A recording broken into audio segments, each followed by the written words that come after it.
તો અમેરિકા અને ઈરાન વચ્ચે વાટાઘાટો શરૂ થતાં બજારમાં આજે સતત બીજા દિવસે આવી તેજી. નિફ્ટી લગભગ 300 પોઈન્ટ ઉછળીને 23,200ને પાર. બેંક નિફ્ટીમાં 900 પોઈન્ટથી વધુનો ઉછાળો. મિડ કેપ સ્મોલ કેપ 2% ઉછાળા સાથે આજે કામકાજ.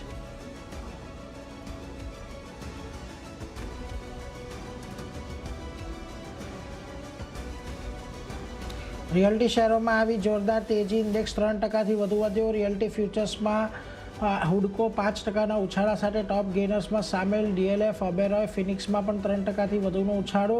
બીજી તરફ કન્ઝ્યુમર ડ્યુરેબલ, કેમિકલ અને મેટલ ઇન્ડેક્સમાં પણ તેજી, પરંતુ આઈટીમાં સામાન્ય દબાણ.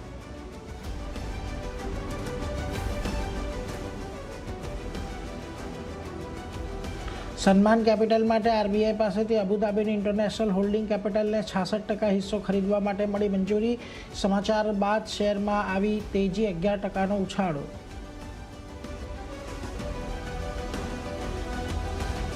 સોના અને ચાંદીના ભાવમાં રિકવરી. સેન્ટ્રલ બેંક તરફથી વ્યાજદર વધવાની આશંકાએ કિંમતોને મળ્યો સપોર્ટ.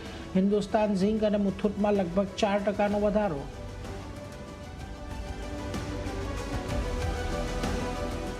તો આંતરરાષ્ટ્રીય બજારમાં ક્રૂડ ઓઇલના ભાવમાં નરમાશથી આજે ઓએમસીઝમાં આવી તેજી. આઈઓસી, બીપીસીએલ જેવા શેર્સમાં આજે આવી ખરીદદારી. 1 થી 1.5% વધ્યા. તો પીડી લાઇટે પણ પકડી ગતિ.